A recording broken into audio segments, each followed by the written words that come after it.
సన్మతింపబడునుగాక. ఆయన నా చేతులకు యుద్ధమును నా వేలకు పోరాటమును నేర్పువాడై ఉన్నాడు. ఆయన నాకు కృపానిధి, నా కోట, నా దుర్గము, నన్ను తప్పించువాడు, నా కేడను నేను ఆశ్రయించేవాడు. ఆయన నా జనులను నాకు లోపరచువాడై ఉన్నాడు.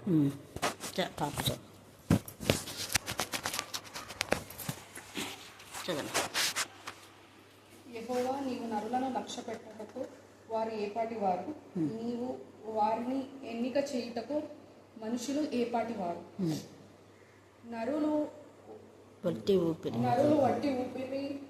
ఊపిరిని పోలి ఉన్నారు, వారి దినములు దాటిపోవు నీడవలే ఉన్నది. చాలు. తర్వాత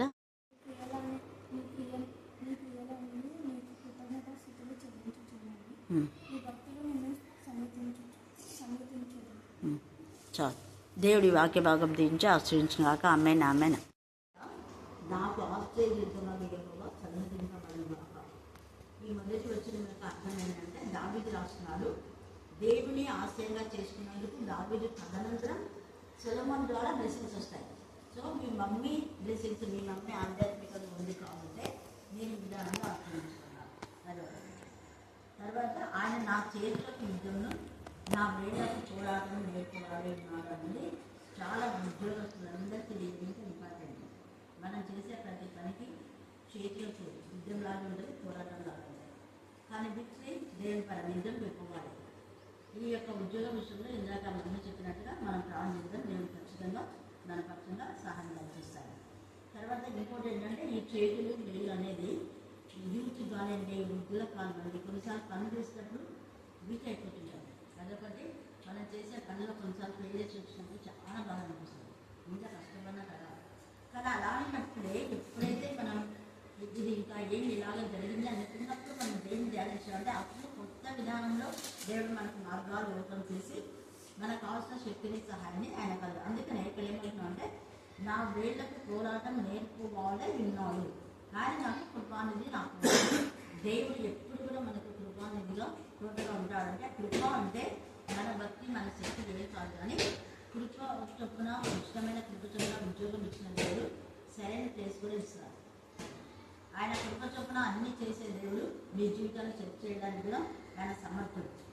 తర్వాత నా దుర్గము, నన్ను తప్పించేవాళ్ళు అన్నది కళావతి విషయంలో ప్రతి విషయంలో దేవుడిని కాపాడుతూ ఉంటాడు. ఎప్పుడు ఎలాంటి పరిస్థితి అయినా కూడా ఆయన చేయడం, తర్వాత ఆయన ఆశ్రయించే వాళ్ళు ఎప్పుడు కూడా ఆయన తొట్టిల్లకుండా చేయలేదు. తర్వాత చూడండి, ఆయన నా జనులు నాకు లోబర్చువాడు ఉన్నాడు అన్న దానికి అర్థం ఏంటంటే, మీరు పనిచేసే ఉద్యోగంలో ఎవరు మీకు అవేర్నెస్గా ఉన్నా దేవుడి పడితే మాట్లాడతారు. ఎక్కడున్నా అవేర్నెస్ ఖచ్చితంగా ఉంటారు. మనం పైకి ఎదుగుతున్నామంటే అసలు పనులు ఎవరో ఉంటారు, కానీ వాళ్ళకు తగిన బుద్ధి దేవుడు చెప్తాడు. అది అక్కడ. తర్వాత దేవుడు మన ఇంతగా నరళమైన మనల్ని ఇంతగా ప్రేమించి ఇంత స్థితి చేసినాడు అన్నప్పుడు ఎప్పుడు మన లైఫ్లో దేవుడిని మర్చిపోతుంది. తర్వాత విషయంలో యెహోవా నీ క్రియలని నీ కృతజ్ఞతలు చెల్లించాలంటే నువ్వు ప్రతి విషయం నిరీక్షించవచ్చు. నీ ఏమైందో దాన్ని నేను చదివినట్లయితే, దేవా నాకు ఈ కార్యం చేసినందుకు నీకు 10th మంచి మార్కులు ఇస్తాను. ఫస్ట్ ఇయర్ కదా, ఇంటర్వ్యూ ఫస్ట్ ఇయర్ కాబట్టి మంచి ర్యాంక్ దయచేయలేవా అంటే, నువ్వు ఎప్పుడు స్థితులతో దేవుని ఆరాధించాలంటే ప్రతిదీ నీ గోల్ రీచ్ అయ్యేలా చేస్తాడు. స్థుతి చాలా బాగుంటుంది. చాలామంది ప్రార్థన ఎక్కువ చేస్తారు, స్థుతి తక్కువ చేస్తారు. స్థుతి అందరికీ ఏంటంటే, ఇంతవరకు మన లైఫ్లో దేవుడు చేసిన మేలు ఒకటి. రెండవది, మీరంతా వాగ్దానం తీసుకున్నారు ప్రతి ఎంత ఇప్పటికి ఎన్ని సంవత్సరాల నుంచి తీసుకున్నామో గుర్తున్నప్పటి నుంచి ఆ వాగ్దానం క్లెయిమ్ చేయాలి. ఆ వాగ్దానం ఆ సంవత్సరం నెరవేరచ్చు, 2 సంవత్సరాలు కావచ్చు, ఇంకా 5 సంవత్సరాలు కూడా కావచ్చు. కానీ వాగ్దానం ఎప్పుడు మర్చిపోతుంది. ఇది ఎప్పుడు గుర్తుపెట్టుకున్నాను. ఎప్పుడైతే ప్రతిరోజు మన వాగ్దానాలు మనం క్లెయిమ్ చేసి మేలు చేయగలుగుతామో ఖచ్చితంగా దేవుడు చేస్తారు. అది కృతజ్ఞత అంటే, దేవని పోయిన సంవత్సరం ఇది ఇచ్చావు, 10 ఏళ్ళ క్రితం మీకు వాగ్దానం ఇచ్చావు, ఇది ఇంకా నెరవేరదా, దీనికోసం నాకు శక్తి సహాయం దయచేయగా అని. అందుకని ఇక్కడ నీ భక్తులు నిన్ను సందర్శించలేదు అంటే, ఆయన బిడ్డలు కాకుండా వేరే వాళ్ళ స్థితి చెందించారు. మరి ఆయన బిడ్డలు కాబట్టి మరి అందరూ కూడా నిలబెట్టి చెప్పారు. ఉద్యోగం అదే పెన్షన్ ఇచ్చినందుకు 100 ఇచ్చినందుకు 100 ఇచ్చినందుకు పెన్షన్ ఇచ్చినందుకు 100 ఉద్యోగ వాళ్ళతో మాట్లాడడానికి 100 ఏ క్రిటికల్ ఉన్నాయో ఆ క్రిటికల్ని ఎత్తి పడుతూ లేవంటే వాళ్ళకి అందిస్తున్నందుకు 100 వాళ్ళు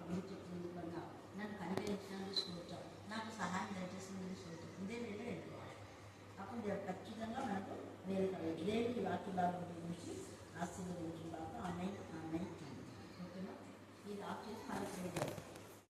దేశంలో నాయన ప్రశస్తమైన మీ సంగతి మనసు వర్తించాలని వర్షానికి ఎంత సృష్టించా కూడా చెప్పలేదు. మీరు సముద్రంలో దేవుడు, సముద్రంలో మనం అనిపించే దేవుడు, సర్వశక్తిని సర్వోన్నతో సర్వ అంతర్యాన్ని సర్వ సృష్టికర్త సకల ఆశీర్వాదం కారణం దేవుడు ప్రభావ బౌద్ధం విషయంలో గర్భంలో రూపం బలక ఇంకా నా ప్రభావ అభిజపడ్డం ఈ కలుగులో డిజైన్ బట్టి నేను చూపిస్తున్నాం. దేవ బిడ్డకి ఇంకా పూర్ణ ఆరోగ్యం పూర్ణ బలం శక్తి దయచేయండి, వివేక దయచేయండి. దేవ బ్యాంక్ మేనేజర్గా ఇంకా ప్రమోషన్తో ముందుకు రావాలని మేము ఇష్టపడతాం. ఇష్టమైతే దేవ నా ప్రభావ మంచి ప్లేస్ నా బిడ్డకి దయచేయమని ప్రార్థిస్తున్నాం. దేవ మంచి ప్లేస్ మీరు దయచేస్తున్నారని మేము సూచిస్తున్నాం. అట్లాంటి అడ్డు కూడా మీరు దయపరచమని ప్రార్థిస్తున్నాం సార్. కళాశకు మీకు ఆరోగ్యం బట్టి మేము స్థుతిస్తున్నాం. ప్రతి ఆరోగ్యంలో ప్రతి కంటికి చూడటం సమాప్తి చేయండి. ప్రతి ప్రాంతానికి మీరు జవాబు దయచేయమని ప్రార్థిస్తున్నాం. మరి మా తల్లి దేవా మీ జ్ఞానాత్మక నా ప్రభావం తల్లి మీరు నిలబడి ప్రార్థిస్తున్నాం. స్తోత్రం దేవా మీకే స్తోత్రం, మీకే స్తోత్రం, మీకే స్తోత్రం, మీకే స్తోత్రం, మీకే స్తోత్రం. అలాగే నా కుమార్తె విషయంలో కూడా మీ ముఖకాంతి ప్రకాశింప చేయండి. అంటే మీ ముఖకాంతి ప్రకాశింప చేస్తున్నారు మేము స్థుతిస్తున్నాం. దేవా బిడ్డలిద్దరికీ కావాల్సిన సాధ్యం సాయం ఇస్తున్నారు మేము స్థుతిస్తున్నాం. అడ్రాతి అడ్డుకొట్టుకు రాయపరచమని నాని విషయంలో కూడా బ్యాంకు నా ప్రభావ కూర్చొని వెళ్ళినారు. జ్ఞానాత్మక తల్లి మీ చుట్టూ మీదే జాబ్ దయచమని ప్రార్థిస్తున్నాం.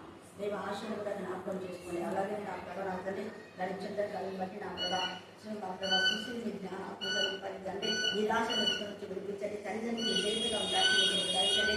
చేయడం అతని చంద్రకళకు ఇచ్చే విశ్వాసం నమ్మకం కానీ దేవ సమయస్ఫూర్తిని బట్టి అక్కడ అభిడ ప్రతి అవసరంగా మీరు ఇచ్చినారు. దేవ ఎంతగా అభిడ పూర్ణ ఆరోగ్యం ఇచ్చిన కుమార్తె మీరు ఆశ్రయించండి. మరి ముఖ్యంగా ఎవరైనా ధైర్యపరచండి కదా దేవ అన్నది ధైర్యపరచండి. ఎన్నిసార్లు నా ప్రభావ అందరం అక్కడ అయిపోతుంది అనుకున్నప్పుడు సాధన చేసే ఇప్పుడు వేస్తున్నామని ధైర్యపరచమని ప్రార్థిస్తాను. దేవ ఇది ఎందుకు రావాలి జరుగుతుందని నా ప్రభావాలు ఎన్నిసార్లు ప్రశ్నించుకున్నారో కానీ ఆ ప్రశ్నల జవాబు ఇంకా నీకు నా ప్రభావ అందరి ఆయాస కలిగే వాటన్నిటి మేము తొలగించుకోవడానికి అవును ప్రభావ వాక్యంలో తేటగా మీరు సెలవించారు. ఏ అడ్డులు ఆశీర్వాదం మీరైతే ఆశీర్వదించవాలని ఇష్టపడుతున్నారు. దేవ ఆశీర్వాద పాత్రగా మీరు నిలబడి ఉన్నారు. అపవాది మా పైన గ్రహించేసుకుంటుంది వారికి దయపరచమని ప్రార్థిస్తున్నాం. దేవ కనికరించండి, కనికరించండి, కనికరించండి, కనికరించండి. దేవ అన్నది పెన్షన్ అతని కొడుకు పెన్షన్ మీరు దయచేసి దేవతని జ్ఞాపకం చేసుకుంటారు. వాళ్ళు కన్నీళ్ళు ఉంచడం సమాప్తి చేయమని ప్రార్థిస్తున్నాం. నమ్మదగిన శిష్యులను బట్టి నా ప్రభావ సుజాతగా మీరు ఇచ్చినటువంటి బట్టి మీరు అలాగే నా ప్రభావ నాకు అనిపించిన గృహాన్ని బట్టి నా ప్రభావ ముఖ్యంగా సున్నిలో ఉన్న బలహీనత ఏ స్థలంలో గర్జించమని ప్రార్థిస్తున్నాం. కారణంతో ఎంత సఫర్ అవుతున్న ప్రభావ నేను సైతాన్ని ఎంతగా చూపించాను అప్పుడే ఎంత మొగ్గుతుంది ప్రభావం విషయాన్ని కనుక్కుంటుంచండి. సజీవుని ఆరోగ్యం ఇచ్చాను నేను స్థితిస్తున్నాను. దేవ కనికరించని ప్రభావం దాన్ని చూసి కనికరించని ప్రభావం అంతనే దేవ నా ప్రభావం మీ జ్ఞానాత్మకమని ప్రార్థిస్తున్నాను. మీ నెమ్మది మీ సమాధానం మీ కాపుదల దయచమని ప్రార్థిస్తున్నాను. దురాత్మల ప్రేతాత్మలో వేసినా దయపరచమని ప్రార్థిస్తున్నాను. శక్తి ఆత్మికత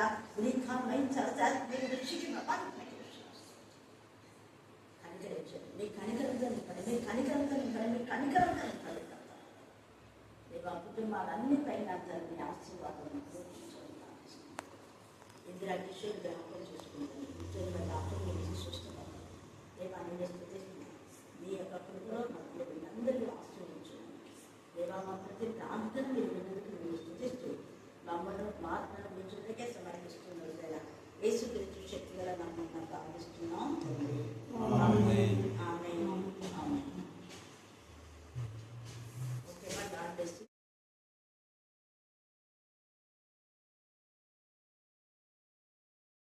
అపోస్తల కార్యములు 8వ అధ్యాయం 26 నుంచి 30 వచనముల వరకు చదువుతున్నాం. ప్రభువు దూత నీవు లేచి దక్షిణంగా వెళ్ళి యెరూషలేము నుండి గాజాకు పోవు అరణ్యమును కలుసుకోమని ఫిలిప్పుతో చెప్పగా అతడు లేచి వెళ్ళాడు. అప్పుడు ఐథియోపియుల రాణి అయిన కందాకే క్రింద మంత్రి అయి ఆమె యొక్క దానాగారం అంతటి మీదనున్న ఐథియోపియుడైన నపుంసకుడు ఆరాధించుటకు యెరూషలేముకు వచ్చి ఉండెను. అతడు తిరిగి వెళ్ళుచు తన రథము మీద కూర్చుండి ప్రవక్త అయిన యెషయా గ్రంథము చదువుచుండెను. అప్పుడు ఆత్మ ఫిలిప్పుతో నీవు ఆ రథము దగ్గరకు పోయి దానిని కలుసుకోమని చెప్పాను. ఫిలిప్పు దగ్గరకు పరిగెత్తుకొని పోయి అతడు ప్రవక్త అయిన యెషయా గ్రంథము చదువుచుండగా విని నీవు చదువున్నది గ్రహించుచున్నావా అని అడగగా అతడు ఎవడైనాను నాకు త్రోవ చూపకుంటే ఎలాగూ గ్రహింపగలనని చెప్పి రథం ఎక్కి తనతో కూర్చుండుమని ఫిలిప్పును వేడుకొనెను. దేవుడి లేఖనమును దీవించి ఆశీర్వదించుగాక. ఆమేన్, ఆమేన్, ఆమేన్. Hallelujah, hallelujah, hallelujah, hallelujah. In the name of Jesus, we have the victory. In the name of Jesus, we have the victory. In the name of Jesus, we have the victory. In the name of Jesus, we have the victory. In the mighty name of Jesus, we have the victory. We thank the Lord. దేవా నీకు స్తుతులు స్తోత్రం చెల్లిస్తున్నాం ప్రభా. ఇంతవరకు దేవా మీరు చేస్తున్న మీ మేళకు ఉపకారం బట్టి మేము స్తుతిస్తున్నాం. దేవనాథని మరి 50 రోజుల నా ప్రభానాథని ఉపవాస దినాల్లో దేవనాథని ఉపవాసం ఉన్నా లేకపోయినా నీతో సహవాసం చేయడమే ముఖ్యమని మీరు సెలవిచ్చారు. దేవా ఈ సమయం మా తల్లి ఉపవాసం ఉండి కూడా నీతో ఉన్న మెడలు బట్టి నేను చూపిస్తున్నాం. ఒకవేళ ఉపవాసం లేకపోయినా ఎక్కువగా నీళ్ళు ఆనందించి గంతులు వేసిన బిడ్డలు బట్టి కూడా మేము స్తుతిస్తున్నాం. ఎందుకంటే వాళ్ళు పనులకు వెళ్ళి మీ సన్నిధికి వస్తున్నారు ప్రభా. మీరు ఆత్మలో ప్రేరేపణ కలుగ చేయకపోతే దేవా నా తండ్రి పనులకు వెళ్ళి మీ సన్నిధికి రాలేదు ప్రభా. నా తండ్రి ప్రతి పనికి చేసిన వాడు రెస్ట్ తీసుకోవాలనుకుంటారు, కానీ మీ సన్నిధిలో వారి నిజమైన నా తండ్రి దేవా సంతోషాన్ని సమాధానం నెమ్మదిని మీరు అనుగ్రహిస్తున్న విధానం బట్టి మా ప్రాణం సేదరించుతున్న దేవా స్తోత్రం. దేవా ఈ రోజు మరి సెలవు దినమని నా ప్రభావం రెస్ట్ తీసుకోకుండా మీ సన్నిధికి వచ్చిన ప్రతి ఒక్కరిని బట్టి మేము స్తుతిస్తున్నాం. అలాగనే క్రమంగా కరుణాపీఠంలో వచ్చి నీ వాక్యమైన ప్రతి బిడ్డను బట్టి మేము స్తుతిస్తున్నాం. దేవా మేము ఎంత మా తల్లి వాక్యం విన్నామన్నది కాదు, కానీ విన్న వాక్యం మా జీవితంలో ఎంతవరకు మేము గ్రహించామో ఎంతవరకు ఆ ప్రకారం అమలు చేశామని ఆత్మపరిశీలన చేసుకోవడానికి కృప దయచేయును గాక. దేవా నిన్న దినాన ఎఫ్సీ వాళ్ళ ఇంట్లో నీకు మహిమకరంగా వాడుకున్నారు, అందుకు మేము స్తుతిస్తున్నాం. దేవా వాక్యం వాక్యంతో మీరు మార్చేదాడు. వాక్యం బయట వెళ్ళించినప్పుడే ఆత్మీయ మానసిక శారీరక రుగ్మత నుంచి విడిపించమని ప్రార్థిస్తున్నాం. ఆత్మ నేత్రం తెరవడి, ఆత్మ నేత్రం తెరవడి, ఆత్మ నేత్రం ఆత్మ ప్రత్యక్షతను పెట్టాయి.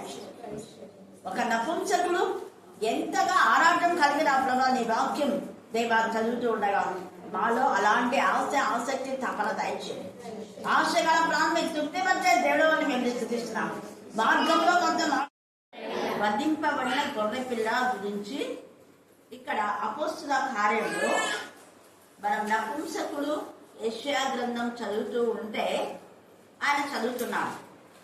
మొదటిగా ఈ వధింపబడిన గొర్రె పిల్ల గురించి మనం ధ్యానం చేసుకోవడానికి ముందు ఇక్కడ నపుంసకుడు ఆయన ఎవరు చెప్పండి?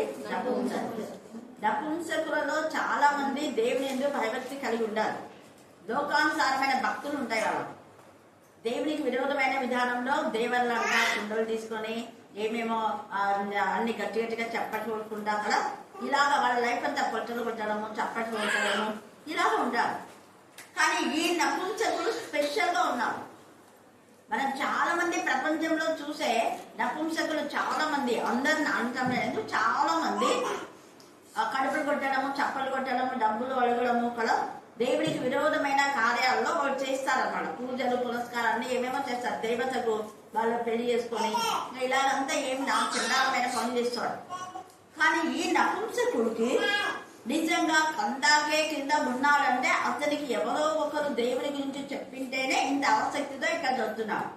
దీని అర్థం ఏంటంటే అతను టైం వేస్ట్ చేస్తే వాళ్ళు ఉన్నాడా చెప్పండి, మళ్ళీ చెప్పాలా?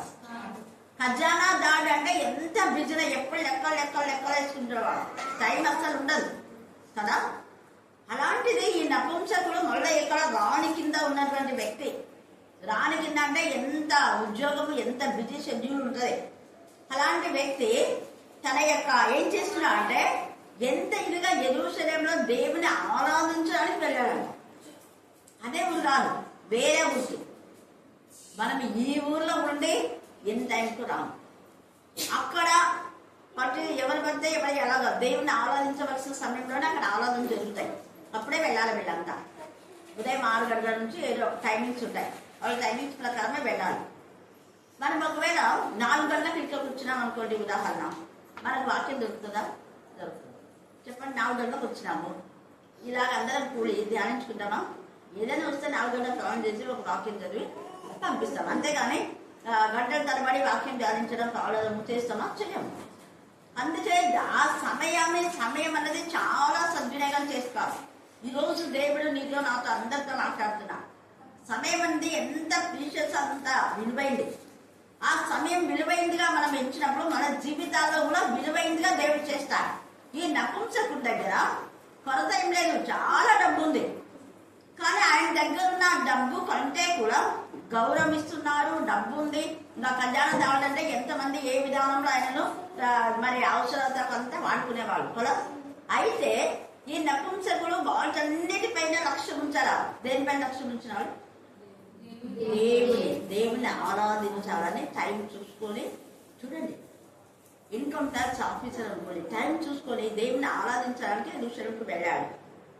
ఇంకొక ప్రశ్న, మనం మందిరంలోకి వెళ్తాం కదా, ఇక్కడ నుంచి చాలా మంది అక్కడ వెళ్తుంటారు. ఇక్కడ కల్వర్ టెంపుల్ అని మీరు చాలా మంది, నేను ఓపెన్గా చెప్తున్నా, కల్వర్ టెంపుల్ అంట అక్కడ ఇక్కడ పోతే దాని ఆత్మీయ స్థితిని పోగొట్టుకుంటామని ఖచ్చితంగా చెప్తాను.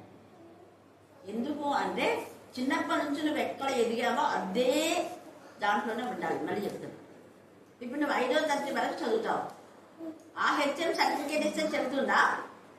లేక నేను హై స్కూల్కి పోయినాను, 6వ తరగతి నుంచి 10 దాకా హై స్కూల్లో చదివినా అని ఆమె సర్టిఫికేట్ 5వ తరగతి సర్టిఫికేట్ ఏమంటే ఇస్తుందా? చెల్లుతుందా? ఒకవేళ ఇచ్చినా చెల్ల 6 నుంచి 10 హై స్కూల్లో చదివి ఎట్లా మేడం ఆ హెచ్ఎం పేరు సంతకం నువ్వు చెయ్యి అని ఇది వచ్చి డబ్బులు ఇచ్చి చేపించుకుంటే చెల్తుంది. అది డబ్బులు ఇచ్చినా చెల్లదు, ఏం చేస్తుంది. ఒకవేళ చేసినా కూడా ఫోర్జరీ చేస్తే పోతుంది, ఉద్యోగం పోతే అన్ని పోతాయి.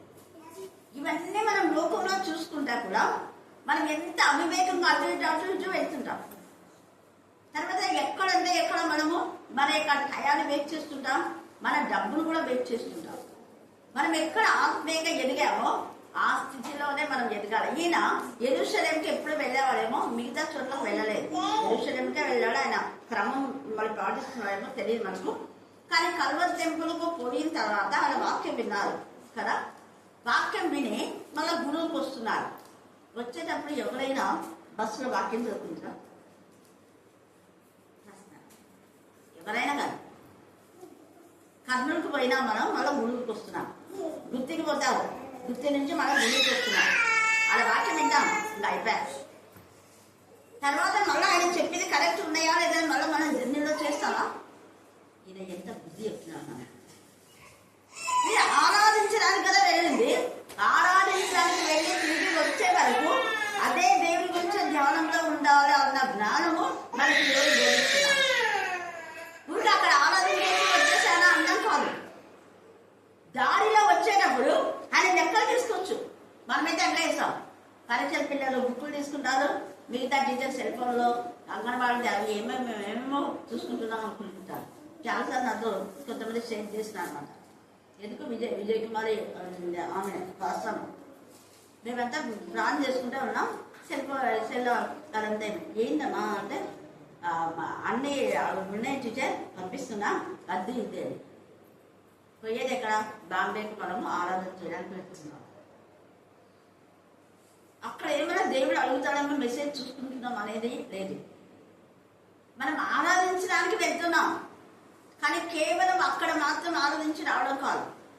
ఇక్కడ నుంచి అంత దూరం అంత ప్రయాసంతో డబ్బులు పెట్టి పోయేటప్పుడు వచ్చే వరకు మన మైండ్ సెటప్ దాని గురించి ఉండాలి. అప్పుడు మన జీవితంలో అద్భుతం జరుగుతుందని చెప్పడానికి మేము ఎన్ని మీకు ఈ మాట చెప్తున్నాం. ఎప్పుడైనా మీరు నాతో ప్రయాణం చేస్తే నేను జర్నీలో పక్కన ఎవరితోనైనా మాట్లాడడం చూస్తున్నారా? ఎవరైనా తెలిస్తే ఒకసారి అవునా అంటాను, అంతే. లేదంటే దేవుని గురించి చెప్పడం అది చేస్తాం. నాతో పాటు ప్రయాణంలో వచ్చిన వాళ్ళు చాలా మంది ఉన్నారు, మమతా కూడా చేస్తుంది కదా. ఎప్పుడైనా ఏమని చెప్పినానో పక్కలతో, ఆమె మా చుట్టము, ఈమె మా చుట్టము, ఆమె మా అక్క, ఈమె మా అత్త, ఆయన మా మామ, అందుకే మాట్లాడుతుంది. వాళ్ళు ఎందుకు మాట్లాడుతున్నా వెంటనే వాళ్ళు నోరు మూసుకోరు. మా చుట్టము, మా అక్క. నేను నిన్న మా చెల్లి దగ్గర పోయినా, ఎంతసేపు మాట్లాడినా కృష్ణవేణి అడుగు.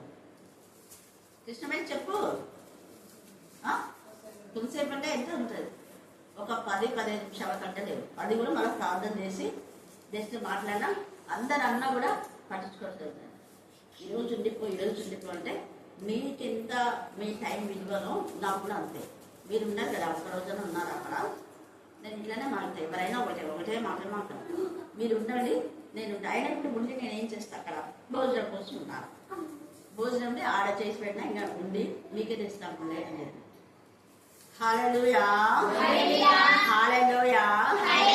నేను ఎందుకు చెప్తాను ఏంటంటే మనం దేనికోసం అంటే ప్రార్థన జరుగుతాక కృతజ్ఞత కుటుంబం అంటే నేనన్నా అంతవరకు ఉన్నాను, వచ్చి ప్రే చేసిపోతాను నేను అంతే. మన పని దేనికోసం పోతున్నాం? ప్రార్థన చేయాలి, రావాలి అంతే. ఇంకా తర్వాత ఆ బస్సులో ఉన్నంతసేపు దేవుని గురించి మనం ధ్యానం చేయాలి, కానీ ఆ పక్క ఈ పక్క దిక్కులు కాదు. మనం పోయింది ప్రార్థన. కొన్నిసార్లు నేను ఏం చేస్తానంటే అదే టైం ఉంది అంటే ఇప్పుడు వేరే వాళ్ళ దగ్గరికి మాట్లాడి చెప్పింటా టైం ఆమెకు అక్కడ వీలు కాలేదట, ప్లీజ్ 5 గంటలకు రావా అంటే అనుకో. అట్లాంటప్పుడు ఏం చేస్తాను నేను? మళ్ళీ కర్నూలుకు రాలేదు కాబట్టి ఏదైనా నాకు అవసరమైనవి తీసుకోవడానికి షాపింగ్ వెళ్తాను టైం ఉంటే.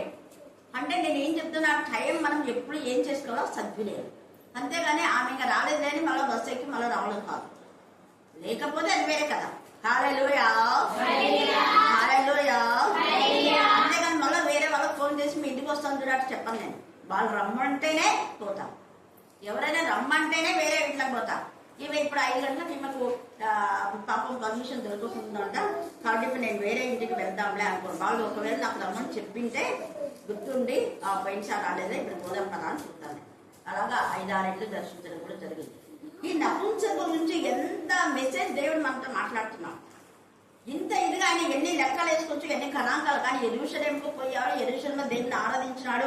మళ్ళా వచ్చేటప్పుడు ఆయన ధర్మశాస్త్ర గ్రంథంను చదువుతూ ఉన్నాడు. ఎంత తప్పన ఎంత మనకు అదే ఉంటే ఈయనకు ఉన్నటువంటి రక్షణ, విలువైన రక్షణ పొందుకున్నాడు. ఒక రక్షణే కాదు, ఎన్ని ఆశీర్వాదాలు వచ్చాయో ఈ వ్యక్తికి మనం చెప్పలేము. ఇక్కడ చదువుతున్నాడు కానీ అర్థం కావట్లేదు పాపం. ఎన్నిసార్లు చదివినాడో తెలియదు. ఆయన అంత ఇదిగా నాకు తెలిసి రాత్రి కూడా చాలా సార్లు చదివినాడు. ఆయన నిద్ర వచ్చే వరకు నేను అనుకుంటా ఎన్నిసార్లు చదివినాడు. యెషయా గ్రంథం చదువుతున్నాడు కానీ నాకు అర్థం కాలేదని ఫస్ట్ ఇప్పుడు గుర్తించండి.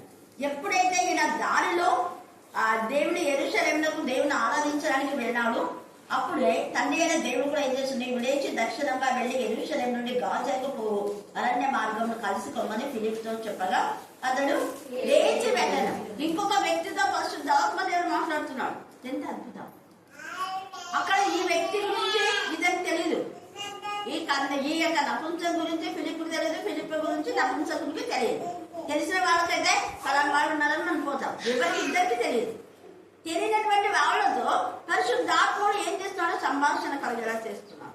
హల్లెలూయా హల్లెలూయా హల్లెలూయా. అందుకే యెహోవా యందు భయభక్తి గల వాళ్ళు ఒకరినొకరు మాట్లాడుకుంటుంటే దేవుడి దగ్గర ఏమిటంటే గ్రంథము రాయబడింది. ఇక్కడ ఇతరుకున్న ఆసక్తిని బట్టి పరిశుద్ధాత్మ దేవుడు ఫిలిప్పుడు ఎక్కడ ఉన్నాడు కానీ అక్కడి నుంచి ఆత్మ ద్వారా స్పీడ్గా కొనుక్కోబడ్డాడు. ఒక ర్యాకెట్ పంటే కూడా అక్కడ ఫిలిప్ యొక్క శరీరం అక్కడే ఉంది, ఆత్మ ద్వారా కొనుక్కోబడ్డాడు. అప్పుడు దాన్ని కలుసుకోమంటే వెంటనే అతను ఏమన్నాడు, ఎక్కవన్నాడు. చూడండి, ఒక ఇన్కమ్ ట్యాక్స్ ఆఫీసరు ఎవరైనా మనం ఆ రథం దగ్గరికి పోతుంటే కారులో కానీ లేకపోతే ఏదైనా కానీ పోతుంటే మనల్ని ఎక్కమని లిఫ్ట్ ఇస్తారా? ఎవరైనా చెప్పండి, ఇస్తారా? ముక్కు మొక్కం తెలియని వాళ్ళకి. ఇతను ఎవరో తెలియదు, ఊరికే కలుసుకోమన్నాడు, అక్కడ పోయినాడు. వెంటనే ఏమంటున్నాడు, కందకి ఆ యొక్క నపుంసకుడు అంటున్నాడు, ఎక్కి కూర్చోపోయినాడు. అతను ఎవరో తెలియదు, ఏం చేస్తున్నాడో తెలియదు. పరిశుద్ధాత్మ వాక్యం చదివే వాళ్ళకు రైట్ మైండ్ ఇస్తాడు. హల్లెలూయా హల్లెలూయా.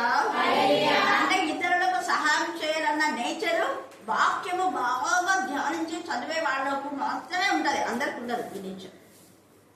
ఇతను నిజంగా దేవుని పట్ల ఆసక్తి తమలో ఉంది కాబట్టి కనికరం గల మనస్సు దేవుడు ఆయనకి ఇచ్చి పాపం ఎక్కడికో ఊరికిపోతున్నాడు, ఎక్కనేలే అనేసి ఎక్కమన్నాడు. సరేని ఆయన ఎక్కాడు. అప్పుడు ఏమైంది చూడండి, తన రథం మీద కూర్చుండి ప్రవక్త అయిన యెషయా గ్రంథం చదువుచున్నాను. అప్పుడు ఆత్మ ఫిలిప్తో, నీవు రథం దగ్గరికి పోయి దాన్ని కలుసుకోమని చెప్పాను. ఫిలిప్ దగ్గరికి పరిగెత్తుకొని పోయి అతడు ప్రవక్త అయిన యెషయా గ్రంథం చదువుచుండగా విని, నువ్వు చదివినది గ్రహించుచున్నావా? ఏమంటున్నాడు? రథం అంటే మామూలుగా మనం ఇట్లా చూసేయడానికి కూడా ఉంటుంది, ఇంతనే కూర్చుంటాం, బాగా కనపడుతుంది. పరిగెత్తుకుంటా పోతున్నాడు, రథంతో పాటు పరిగెత్తున్నాడు. ఆత్మ కదా, అతనికి కూడా వాక్యం చదువుతున్నాడు కాబట్టి ఇతను ఎట్లా రథంతో పాటు పరిగెత్తున్నాడు కాన్షియస్ రాలా, వాక్యంలో పడిపోయినాడు. ఆయన వాక్యం చదువుతున్నాడు కాబట్టి అరే ఒక వ్యక్తి నా రథంతో పాటు ఎలా నడుచుకున్నాడు అన్న ఆలోచన కూడా అంటే ఇంత మింగిల్ అయిపోయినాడు. వాక్యంలో అంత ఆసక్తితో ఆయన చదువుతున్నాడు. అప్పుడు వెంటనే చదువుతున్నది నువ్వు గ్రహిస్తున్నావా అన్నాడు. అన్న వెంటనే ఆయన ఏమంటున్నాడు చూడండి, నువ్వెవరు నాకు చెప్పడానికి, నేను గ్రహిస్తా లేకపోతే లేదు. మన నేచర్ ఇది. గ్రహిస్తున్నా లేదో చెప్తున్నా కదా, గ్రహించకుండా చెప్తానా, అర్థం కాకుండా చెప్తానా, మన ఆన్సర్ ఇది. కానీ ఆయనకి యథార్థంగా ఉన్నాం. యథార్థంగా ఉండి ఏమని చెప్తున్నారు చూడండి, నీవు చదువుతున్నది గ్రహించుచున్నావా అని అడుగులో అతడు ఎవడైనా నాకు త్రోవ చూపకుండా ఎలా గ్రహింపగలడని చెప్పి రథం ఎక్కి తనతో కూర్చున్ననే ఫిలిప్పుని వేడుకొన్నాడు. అండర్లైన్ చేసుకోండి, వేడుకొన్నా అంటే ఏ తండ్రి అయినా దేవుడు ఏమన్నాడు, రథం ఎక్కి కూర్చోమని చెప్పారా కదా, ఏమన్నాడు, కలుసుకున్నాడు. అంతవరకే చూసారా. అతను వేడుకున్నా అంటే అప్పుడు మళ్ళీ ఈ వేడుకునే అన్న మాటలో వద్దు వద్దు వద్దని దేవుడిని అడిగింటాడు ఆత్మలోనే. ప్రభా నువ్వేమో రథం కలుసుకున్నావు, నేను కలుసుకున్నా. అతను చదువుతున్నాడు, అడిగాను. మరి ఆయన ఎక్కమంటున్నాడు ప్రభా, ఎప్పుడు ఆన్సర్ ఇస్తేనే అప్పుడు ఎక్కినావు. అంతవరకు ఊరికే పోతూనే ఉన్నావు. నువ్వు గ్రహించుచున్నావా? ప్రతిదీ దేవుని దగ్గర మనం విజ్ఞాపన చేయాలి. ప్రతిదీ దేవుని పర్మిషన్ మనకు కావాలి. ప్రతి చిన్న విషయాలు ఇదేం చిన్నది కదా అని ఎప్పుడు అనుకోవాలి. దేవుడు ఏం చెప్తే అది మాత్రమే చేయాలి.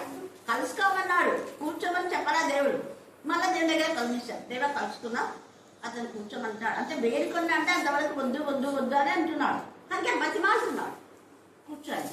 ఎప్పుడైతే కూర్చున్నాడో అప్పుడు అంటున్నాడు కదా, ఎవరైనా నాకు త్రోవ చూపిస్తేనే కదా. ఎంత యథార్థంగా ఒప్పుకున్నాడు. నేను పెద్ద జ్ఞానిని, నేను ఎంత జ్ఞానం చదవకపోతే నన్ను ఇన్కమ్ ట్యాక్స్ ఆఫీసర్ చేస్తారు, లేకపోతే నన్ను ఖజానాదారులు పెడతారు. మనమైతే ఇట్లనే వెంటనే మన చదువు గురించి చెప్తారు. నేనంటే ఐఎమ్ సో అండ్ సో కాదు ఎగరేస్తుంది, డిగ్రీలన్నీ చెప్తుంటాం. కానీ నేను ఏం చెప్పలేదు. ఎవరైనా నాకు త్రోవ చూపించాలి అన్నాం. అప్పుడు వెంటనే అతడు లేఖన ముందు చదువుతున్న భాగం ఏదనగా ఏం చదువుతున్నాడంటే, ఆయన వదగొర్ర వలె వదకు చేయబడను. ఏం చెప్తున్నాడు ఆయన? వదగొర్ర వలె వదకు చేయబడను. ఒకటి, ఆయన వదకు చేయబడినటువంటి గొర్రె. రెండవది, బొచ్చు కత్తరించు వాని ఎదుట గొర్రె పిల్ల ఏలాగు మౌనంగా ఉండెను, అలాగే తన నోరు తెరవక ఉండేను. అంటే ఏం మాట్లాడినా అదే మాట్లాడినాడు యేసయ్య. ఎక్కడ మాట్లాడినా అక్కడ మాట్లాడినాడు. ఎక్కడ మౌనంగా ఉన్నాడో అక్కడ మౌనంగా ఉన్నాడు. వాళ్ళంతా కొరడాతో కొట్టేటప్పుడు నన్ను కొట్టొద్దండి అన్నాడా? అన్నా. కానీ అక్కడ నువ్వు యూజర్ రాజుంటే నువ్వు అన్నట్టే. మాట్లాడవలసిన చోట మాట్లాడినావు, మౌనంగా ఉండవలసిన చోట సిల్వ ఎత్తుకొని పోవంటే నేను ఎందుకు ఎత్తుకుంటా అనలేదు, మౌనంగా ఎత్తుకున్నాను. కొరడాతో కొట్టుంటే మౌనంగా సహించాడు. గడ్డం లాగుతుంటే మౌనంగా సహించాడు. కళ్ళ గొంతలు కట్టి నిన్ను గుద్దింది ఎవరో చెప్పు అని హేళన చేసి ఉమ్మి వేస్తుంటే మౌనంగా ఉన్నావు. నేనేం చేస్తాను, ఉమ్మి వేస్తున్నాడు అనలేదు. అంతకు ముందైతే అన్నాడు, నేను ఇంతమందిని స్వస్థపరిచి ఇన్ని మంచి కార్యాలు చేస్తే దేనిని బట్టి మీరు నన్ను ఇక్కడ వాక్యం చెప్పకూడదు అంటున్నారు అని అన్నాడు. ప్రధాన యాజకులు వాళ్ళందరూ కూడా నోటి మీద వేలు వేసుకునేలాగా మాట్లాడినాడు. తర్వాత చూడండి ఇక్కడ ఏమంటున్నాడు, 4వదిగా ఆయన దీనత్వం బట్టి ఆయనకు న్యాయ విమర్శ దొరకకపోయింది. మన కోర్టులో ఎప్పుడైనా మౌనంగా ఉంటే ఏం చేస్తారు? మౌనంగా ఉంటే ఏమంటారు చెప్పండి? మౌనంగా ఉంటే కోర్టులో ఏమంటారు? జరిగే దాన్ని బట్టి చెప్పండి. తప్పు చేసినాడు కాబట్టి మౌనంగా ఉన్నాడు అంటారు లేదా? మరి నీకు నువ్వు చెప్పుకో అంటే మౌనంగా ఉన్నా అంటే అంగీకరించినాడు. నీ తప్పు అతను చేసినాడు కాబట్టి మళ్ళీ ఏం చెప్పలేకపోతున్నాడు అంటారు. మౌనంగా ఉంటే దానికి అంగీకరించినట్టు అని అర్థం. యోసేపు కూడా మౌనంగా ఉన్నాడు. నేను ఈ తప్పు చెయ్యలేదు అని చెప్పాడా? చెప్పరా? నేను ఈ తప్పు చెయ్యలేదు అని చెప్తే ఎవరి దోషి చేసినట్టు అవుతుంది? పొత్తిఫేరు భార్యను దోషి చేసినట్టు. పొత్తిఫేరు భార్య దోషి అయితే భార్య భర్తలు గొడవలు అయిపోతాయి. ఆమెను ఇంకా ఏలుకుంటాడు ఆయన? ఏలుకోడు. జరిగిందంటే చెప్పినాడు అనుకో. ఒకవేళ యోసేపు మంచితనాన్ని చూసి కొంతమంది అవులే యోసేపు చాలా మంచోడు, లేబర్ ఆడపిల్లలు కన్నెత్తి కూడా చూడలేదు, ఇదే పనికి వాళ్ళని అనుకున్నాను అనుకో, వాళ్ళ లైఫ్ అంతా స్పాయిల్ అయిపోతుంది. మౌనంగా ఉన్నాడు. ఆ మౌన స్థితిని బట్టి దేవుడు న్యాయం చేకూర్చాడు, ప్రజలు న్యాయం చేకూర్చకపోయినా. ఇక్కడ కూడా యేసయ్యకు వాళ్ళు న్యాయం దొరకలేదు, అన్యాయపు తీర్పు పొందారు. ఏం తీర్పు పొందారు చెప్పండి? మళ్ళీ చెప్పాలా? నీ జీవితంలో ఎన్నోసార్లు అన్యాయపు తీర్పు ఒకవేళ వచ్చింది అబ్బాయి. ఇంతగా యేసయ్య మౌనంగా ఉన్నాడు. తర్వాత ఏమాత్రం కూడా ఆయన తల వదకు దేవన్న గొర్రె వలె ఉన్నాడు, మౌనంగా ఉన్నాడు, నోరు తెరవలేదు. ఆయన దీనత్వం బట్టి న్యాయం దొరకకపోయినా తర్వాత మరణం చేయించి తిరిగి లేచిన తర్వాత న్యాయం దొరికింది. హల్లెలూయా, హల్లెలూయా. అది ఏ న్యాయం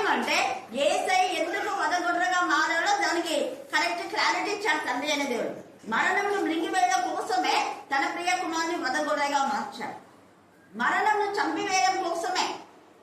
ఏ మరణం అయితే మానవ నుంచి వచ్చి తండ్రికి మరి మానవునికి దూరం చేయడానికి వాళ్ళు ప్రయత్నిస్తున్నారు. మళ్ళా తండ్రి అయిన దేవుడు తన ప్రియ కుమారుని పంపి ఎక్కడ వేరు చేయబడినటువంటి ఆ పరిస్థితి మరణ పలుకోవడం కోసమే తన ప్రియ కుమారుడు వధగొర్రెగా మారాడు. ఆ తర్వాత క్రీస్తు వంశావళిలో ఏ జాతైనా, ఏ మతమైనా, ఏ కులమైనా తండ్రి అయిన దేవునితో సహపౌరులుగా ఉంటున్నాం, సహవాసం ఎప్పుడు. అందుకే 21 ప్రకటన 21 1 నుంచి 2 3 వచ్చినాడు. ప్రకటన 21 1 నుంచి 2 3 వచ్చినాడు. అంతటా నేను కొత్త ఆకాశం అంటే ఆకాశం కూడా కలుషితమైపోయింది. అంతే నేను కొత్త ఆకాశం అంటున్నాడు. అక్కడ కలుషితమైపోయింది ఆకాశం. కారణం అపవాది ద్వారా. ఆకాశ మండలం ముందు దురాత్మల సమూహం ఉంది. ఆ దురాత్మల సమూహం అంతా కూడా మిక్కుడమైన వేంద్రంతో ఒక వస్త్రం లాగా అవి చుట్టుకొని పోతాయి. పేతురులో మొదటి పత్రికలో రాయబడి ఉంది, ఆకాశంలో మిక్కుడమైన వేంద్రముతో ఒక వస్త్రం కదా చుట్టుకొని పోయినట్టు చుట్టుకొని పోతుంది. అప్పుడు దేవుడు కొత్త ఆకాశం చేస్తాడు. ఈ భూమి అంతా కూడా శపించబడింది. మొదట ఆశీర్వదించబడిన భూమి. దేవుడు భూమిని ఆశీర్వదించి ఫలించి ఫలాభివృద్ధి పొంది దాన్ని నిండించుడి, వశపరచుకోండి అన్నాం. కానీ వీళ్ళు సాతాను వశంలో పోయారు. దీన్ని వశపరచుకోండి అంటే దాని వశంలో పోయారు. అందుకనే అపవాది భూమి మీద పడదే అన్నాడు. కాబట్టి భూమి శపితమైపోయింది. శపితమైన ఈ భూమిని శాపం తీసేసి పరిశుద్ధపరిచి కొత్త ఆకాశం మళ్ళీ కొత్త భూమిని చేస్తున్నారు. చేసిన తర్వాత అంటే మరణం మింగివేసిన తర్వాత మనకు నిరంతర జీవితం. దేవుడు నిరంతరం మనం జీవించాలని జీవవృక్ష ఫలాలను అక్కడ ఉంచాడు. వాటిని తినాలి. వాటిని తినకుండా చేసింది అపవాది.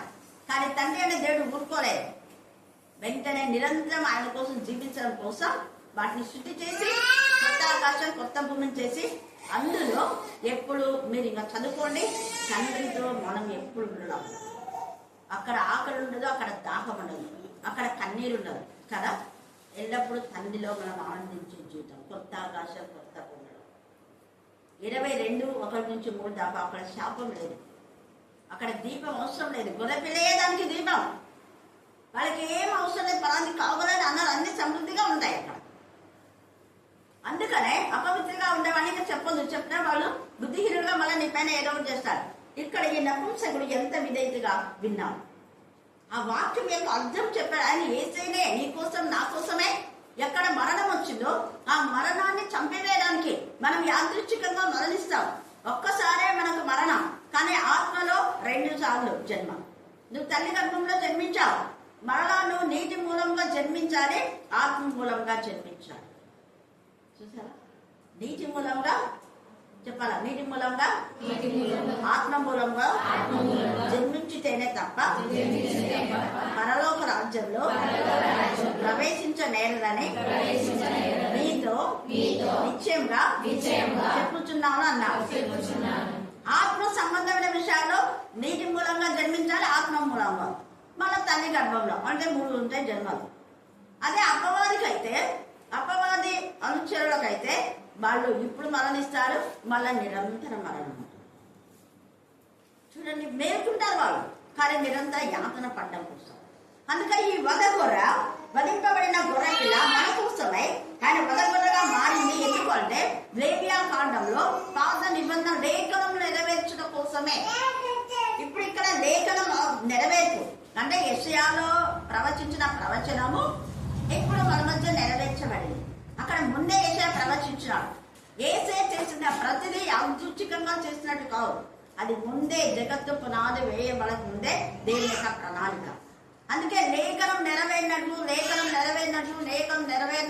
ఉంటుంది. అదే దేవతలకు వాళ్ళ పుట్టుక గురించి చావు గురించి ఎక్కడ గ్రంథంలో లిఖితమైన పూర్వకంగా లేవు. ఇప్పుడైతే రాసుకుంటున్నారు. అప్పట్లో వాళ్ళు ఎవరు రాసుకునే వాళ్ళో తెలియదు. ఊరికే ఏదో ఒకటి అమాసకు ఉండడానికి ఏదో ఒకటి కాదు లెక్క. ఇక్కడ ఏసే ప్రతిదీ లేఖనం అంటున్నాడు. చూడండి, మన మత్తయి సువార్త 27వ అధ్యాయం 51 వచ్చిన చదవండి. మత్తయి సువార్త 27:51. అప్పుడు దేవాలయపు తెర పైనుంచి కిందికి రెండుగా చినిగింది. ఏసే వధగొర్రెగా ఎప్పుడు మారాడో మారినప్పుడు మిగతా గొర్రెలు వధించినప్పుడు ఎలాంటి మార్పులే. మనం మళ్ళీ లేవియా కాండంలో చూసుకుందాం. అది మిగతా గొర్రెలను పాప పరిహార్థ బలి, అపరాధ పరిహార్థ బలి, దహన బలి, నైవేద్య బలి, సమాన బలు 5 బలులు అర్పించేటప్పుడు ఇలాంటి మార్పులు లేవు. కానీ ఈయన నిజంగా సృష్టికర్త అని తెలియచేయడానికి అక్కడ మార్పు వస్తుంది. ఆకాశం నుంచి మనం చూస్తే ఆకాశం యొక్క శక్తులలో మార్పు. చీకటి కమ్మింది మొదట. చీకటి కమ్మిన తర్వాత ఆ పై నుంచి తెర అడ్డుగా ఏమైంది, అది అర్థం అంటే సగము చీలిపోయి 2గా విభాగ్యం. అంతవరకు ఉన్నటువంటి అతి పరిశుద్ధమైన స్థలానికి తండ్రి అనే దేవుడు ఏమంటే ఇంకా ఆటంకం వద్దు, ఏసే ద్వారా నేరుగా రావచ్చు, ఏసే నామంలో నా దగ్గరికి రావచ్చు. ఇక ప్రత్యేకమైన యాజకులు అవసరం లేదు. ఏసయ్య నిరంతర యాజకులు ఉన్నాం. ఆయనకు చెప్పండి, అతి పరిశుద్ధ స్థలంలోకి మీరు వచ్చి ఏసయ్యతో కలిసి మీరు ప్రార్థన చేస్తే డైరెక్ట్ గా నాకు వినపడుతుంది. మీడియేటర్స్ అవసరం లేదంటే అర్థం అది. విజ్ఞాపన చే ఆత్మ నీ కోసం నా కోసం ఉన్నా. తెరా మొదటిగా చీకటి అయింది, భూమి వణికింది, బండలు బద్దలైపోయినాయి, సమాధులు తెరవన్నాయి, పరిశుద్ధుల శరీరంలో లేచాయి. 5 కాలాలు జరిగినాయి. అదే మిగతా దేవదూతలు చనిపోయినప్పుడు ఇవన్నీ జరిగినాయా? జనన మరణ పునరుద్ధానంలో ఇవే జరుగుతున్నాయి. ఆయన జన్మించినప్పుడు కూడా ఆకాశంలో నక్షత్రం వచ్చిందా? వచ్చింది. దూతలు పాటలు పాడినారా? పాడినారు. దూతలు వచ్చి వర్తమానం చెప్పినారా? గొడవలకు చెప్పారు. జ్ఞానులు వచ్చారు, ఎక్కడి నుంచో జ్ఞానులు వచ్చారు. మిగతా వాళ్ళందరి కోసం జ్ఞానులు ప్రయాణం చేసి రాలేదు. చూసారా? వెలుగు వచ్చింది. జననమప్పుడు అద్భుతం జరిగింది, మరణమప్పుడు అద్భుతం జరిగింది. ఆయన అందుకనే అద్భుత కలుగు, ఆలోచనకర్త, భగవంతుడు, దేవుడు, నిత్యుడు, తండ్రి, సమాధానకర్త, అధిపతి ఆయనకు పేరు. ఎందుకు? వద్ద గొర్రెగా మారిన, వద్ద గొర్రెగా మారిన ఈ గొర్రె అన్నిటికీ ఆధారం. ఆచారాలు చేస్తాడు, అద్భుతాలు చేస్తాడు, నిరంతరం తండ్రిగా ఉన్నాడు. రాజ్య భారం ఆయన పైన మోసుకుంటాడు. మోసాడు, సిలువను మోసాడు, సిలువ భారం. అంతకుముందు గొర్రెల పైన ఇలాంటిది లేదు. లేవియా కాండం తీసుకున్నా గొర్రెల మేకలను ఎలాగో బంధిస్తున్నారో 16వ అధ్యాయంలో తేటగా మనకు 16వ అధ్యాయం అనే విషయం చదవండి. 16 మీద విడిచిపెట్టుట అనే చీటి పడును, దాని వల్ల ప్రాయచిత్తం కలుగునట్లు దానిని అరణ్యంలో విడిచిపెట్టుటకై. ప్రాయచిత్తం కలుగుడిగా అంటే 2 మేకలు తీసుకుంటాడు. ఇది బాగా చదవండి, మీకు ధ్యానం అవుతుంది, అర్థం అవుతుంది. మీకు ఇంటికి వెళ్ళిన తర్వాత 16వ అధ్యాయం ఎన్నిసార్లు అయితే అన్నిసార్లు చదవండి, మీకు క్లారిటీ వస్తుంది. అక్కడ 2 మేకలు తీసుకుని ఒక మేక పైన చీటి వేసి ఏ మేక పైన అయితే విడిచిపెట్టబడాలి అని, ఒక మేకకు విడిచిపెట్టబడాలి, ఒక మేక వధించాలి అని చీట్లు వేస్తారు. చీట్లు వేసినప్పుడు ఏ మేక అయితే విడిచిపెట్టబడాలంటారో దాన్ని విడిచిపెట్టేస్తారు అరణ్యం. మిగతా మేకను వధిస్తారు. చదువు. అరణ్యంలో విడిచిపెట్టుటకై అరణ్యంలో యెహోవా సన్నిధిని దానిని ప్రాణంతోనే ఉంచవలెను. ప్రాణంతోనే ఉంచవలెను.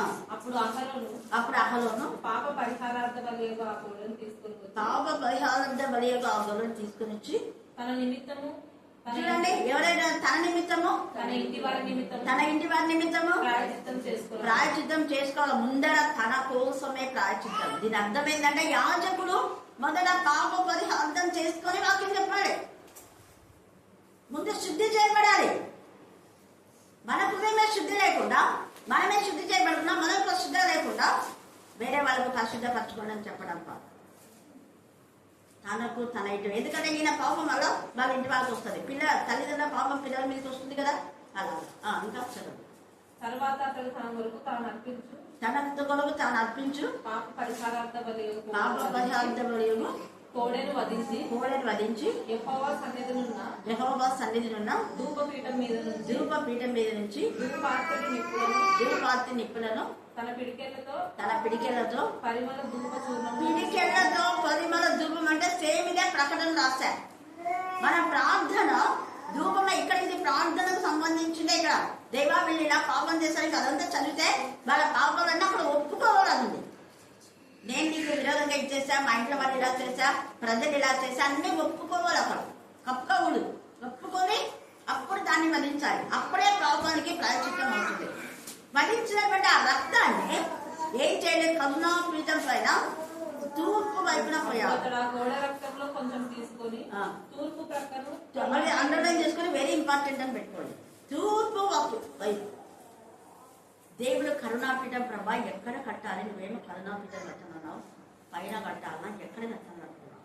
ఇప్పుడు ఇక్కడ తూర్పు సూర్యుడు అస్తమించేది ఇక్కడే కదా, అవునా కదా? చెప్పండి మీరు చేస్తాను. దేవుని సన్నిధి, ఆయన రక్తము ఫస్ట్ నేను ఇక్కడ అదే ఒక గొర్రెను బలించాం, రక్తం తీసుకుని తూర్పు వైపున పోసిన తర్వాత దాన్ని మళ్ళీ భూమిలో చేశాను. అది యాదృచ్ఛికంగా మనం ఇట్లా నొట్టే ద్రాక్షరసం ఇది క్రీస్తు శరీరం ఎలా తీసుకుంటున్నామో అలాగా అది నిజమైన గొర్రె పిల్లగా సాదృశ్యం. అందుకే గొర్రెలు బలించాలి. ఆ రక్తాన్ని ఇక గడప కమ్ములో కానీ దానిలో గోడలకు పూసి తర్వాత మనం వేసి ఆ మిగతా రక్తం అంతా చెట్ల దగ్గర భూమిలో పూసాను. వాళ్ళంతా ఎవరో మేము తిన్నామాక అని చెప్పినారు, సగం వేసింకి వచ్చింది అంటే అలా చేయకూడదు, మీ దగ్గర మీరు ఏమైనా చేసుకొని నేను ఇవ్వను అన్నాను. ఎందుకు చెప్తున్నా అంటే ఏదైనా చేయొచ్చు, అది ప్రాణం కాబట్టి మీరు దాని రక్తాన్ని తినకూడదు. రక్తాన్ని మన వాళ్ళు ఇట్లానే చేస్తుంది, రక్తాన్ని తెలియనప్పుడు కానీ అసలు రక్తం తినకూడదు, దాన్ని పారబోయాలి, భూమిలో పారబోయాలి. ఇక్కడ తూర్పు వైపున పోయాలి. మళ్ళీ తర్వాత కొంచెం తీసుకొని కుడి చెవి పైన, కుడి బొట్టల వేలి పైన, కుడి కాలు బొట్టల వేలి పైన ఇంకా చాలా చాలా ఉన్నాయి. ఇవన్నీ పాప పదార్థం అని అపరాధ పదార్థం అని చేసేటప్పుడు వాళ్ళు కొంచెం చేతులు తీసుకుని వచ్చి ఎవరైతే అర్పించినాడో పాప పదార్థం ఆ వ్యక్తికి కుడి చెవి పైన, కుడి బొట్టల వేలు, కుడి కాలు బొట్టల వేలు ప్రోక్షించి తలపైన కొంచెం పోసి ప్రార్థన చేస్తే అప్పుడు పాప పరిహారం అనుకుంటుంది. హల్లెలూయా. ఆ గొర్రె తలపైన 2 చేతులు పెట్టాలి. ఇంకా అదంతా చదవడం చాలా ఉంది, నాకు టైం లేదు ఇప్పుడు. 21వ వచనం కూడా చాలా ప్రాముఖ్యం. తలపైన 2 చేతులు పెట్టాలి.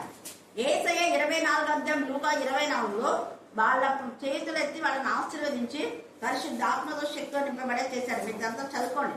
24 వచనం లూకా 24లో. తర్వాత లూకా 24లో వాళ్ళు ఎంఐ గ్రామానికి వెళ్ళేటప్పుడు ఆన్ ద వే అంటే వస్తున్న దారిలో వాళ్ళు పిచ్చేపడిగా మాట్లాడుకుంటారు, దేవుని గురించి మాట్లాడుకుంటారు దారిలో. ఈ నపుంసకుడు ప్రయాణంలో వాక్యం చదువుతున్నాడు, అందుకనే ఈయనకు గొప్ప రక్షణ వచ్చింది. మరణం నుంచి జీవంలోకి వచ్చినాడు, నిరంతర జీవం ఇచ్చాడు. నీటి ద్వారా ఆయన రక్షణ పొందాడు. ఫిలిప్పు ఉన్నాడు కాబట్టి పరిశుద్ధాత్మ కూడా పొందుకున్నాడు, నీటితోనూ పరిశుద్ధాత్మతో. హల్లెలూయా, హల్లెలూయా, హల్లెలూయా. కొందరు బాప్తిస్మానికి ముందే పరిశుద్ధాత్మ పొందుకుంటారు, తర్వాత బ్యాప్టిజం తీసుకుంటారు. అపోస్తలుడైన పౌలు ముందే పరిశుద్ధాత్మను పొందుకుంటాడు, తర్వాత బ్యాప్టిజం తీసుకుంటారు. కొంతమంది బ్యాప్టిజం తీసుకున్నప్పుడు ఇదే 8వ అధ్యాయంలో ఈ పేతురు వాళ్ళంతా అడుగుతారు, మీరు పరిశుద్ధాత్మను పొందుతురా అంటాడు. 19వ అధ్యాయంలో కూడా పరిశుద్ధాత్మను ఇంకా వాళ్ళని దిగలేదు అంటాడు. అప్పుడు పేతురు చేతి నుంచి ప్రార్థన చేయడం ద్వారా పరిశుద్ధాత్మ వచ్చానని ఈ గారడే సింహాన్ని ఏం చేస్తారు, డబ్బు పెట్టి నాకు పరిశుద్ధాత్మ కావాలంట. వాళ్ళు మేము బ్యాప్టిజం తీసుకున్నాం. ఎందుకు ఈ మాట చెప్తున్నా అంటే తప్పుడు బోధనలు చెప్పేటటువంటి దైవజనులు, ప్రధాన యాజకులు అంతా ఎక్కడ గొడవ పెట్టినా ఈ యాజకుల నుంచే గొడవలు వస్తున్నాయి. ఏం అవసరం లేదు, పరిశుద్ధాత్మ బ్యాప్టిజం తీసుకున్నప్పుడే వచ్చింది, యేసయ్యకి వచ్చింది బ్యాప్టిజం తీసుకున్నప్పుడు. మరి నీకు కూడా బ్యాప్టిజం తీసుకున్నప్పుడు ఇస్తారని లేఖనాలు ఎక్కడ లేదు. మామూలు మనసు మారితే పరిశుద్ధాత్మలు వస్తారు. వాళ్ళు బ్యాప్టిజం తీసుకున్నారు కానీ పరిశుద్ధాత్మ రాలేదు.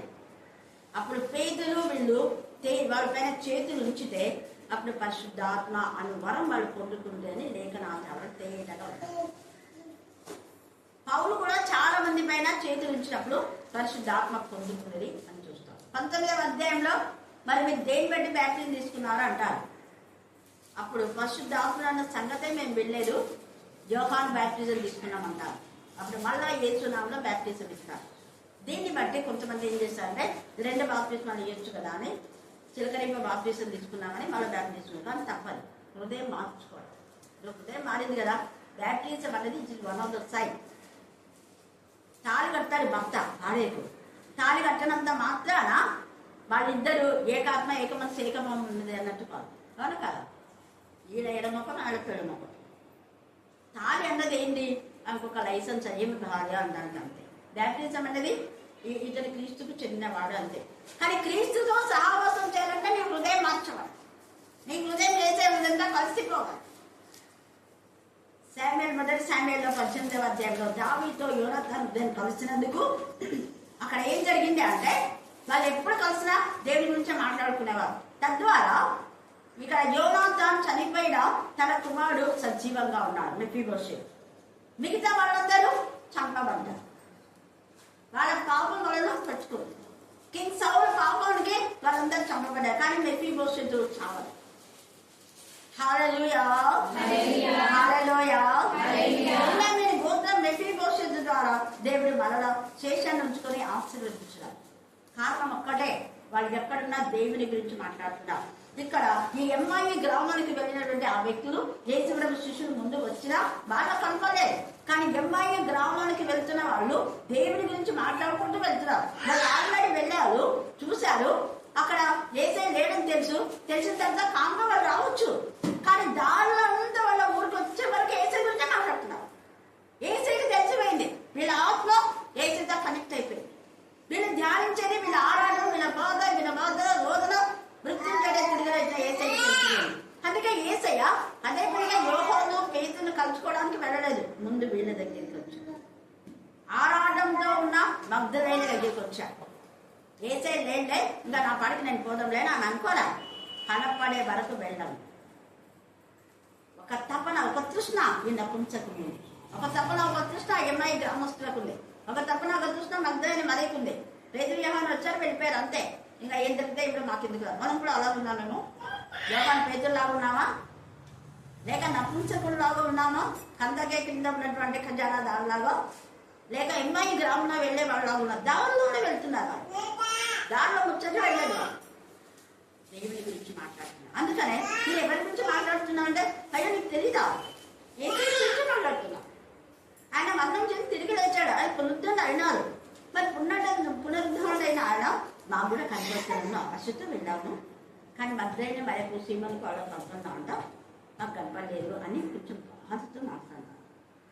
యేసయ్య వాళ్ళతో పాటే వచ్చాను. ఎంత గొప్ప దానికి ఎన్నిసార్లు చదవాలంటే అని చదువుకుంటాను. అందుకనే నేను బస్సు ఆటోలో ప్రయాణం చేసిన పక్క వాళ్ళతో మాట్లాడు. యేసయ్య నీతోనే మాట్లాడతాను, నువ్వు నాతో వస్తున్నావు. ఎక్కడికి పోయినా పోయేటప్పుడు అక్కడ వచ్చి ఆశీర్వదిస్తున్నావు, మళ్ళీ వచ్చినాక నా ఇంటికి వస్తున్నావు. కలిసి మనం భోజనం చేద్దాం. యేసయ్య వస్తేనే మళ్ళీ మనం ప్రార్థన, పోయేటప్పుడు ప్రార్థన చేసుకోవాలి, వచ్చిన తర్వాత కూడా ప్రార్థన చేయాలి. గుర్తుపెట్టుకోవాలి, ఎగ్జామ్ రాసేటప్పుడు ప్రార్థన చేయాలి, ఎగ్జామ్ అయిపోయినాక ప్రార్థన చేయాలి. ఇల్లు కట్టేటప్పుడు పెద్ద హంగామా ఉండదు, కానీ కట్టిన తర్వాత చేస్తారు, అది కాదు. పునాది కూడా చాలా ఆత్మీయంగా వేయాలి, పూర్తిగా వేయాలి. ప్రతిదీ ఉద్యోగంలో చేరేటప్పుడు మనం దేవుని మహిమపరిచి కనపరచాలి, కృతజ్ఞత తట్టుకుంటామని రిటైర్డ్ అయినా కూడా చేస్తారు. ఇదైతే చేస్తారు. నాకు అన్యులు పెద్దగా చేయరు, ఏదో కొబ్బరిగా ఫోన్ చేస్తారు. చాలామంది కృతజ్ఞత ప్రార్థనలు ఏర్పాటు చేస్తున్నారు. కాబట్టి ఈ సమయం నువ్వు ఏం చేస్తున్న దేవుడి మహిమ లేవియా కాండం అక్కడ 16 మీరు చదువుకోండి. చాలా విషయాలే మళ్ళీ మిగతాది రాత్రి ధ్యానించుకుందాం. ఇప్పుడు టైం అయిపోయింది కాబట్టి మరి దేవుడు ఈ వాక్య భావం ఆస్వాదించి మనకు న్యాయం చేకూర్చే దేవుడు ఆయన. యేసయ్య చనిపోయి తిరిగి లేవడం ద్వారా మనకు అన్యాయం చేసినా దేవుడు న్యాయం చేస్తాడు. న్యాయకర్తనే దేవుడు మనకున్నాం, మనం దేవుడికి సమర్పించుకున్నాం. దేవుడు ఈ లేఖన భాగం దేవుడికి ఆశీర్వదించుకున్నాక ఆమె ఈ సమయం అంతా ప్రార్థన సహోదరు దేవుడికి మన ప్రార్థన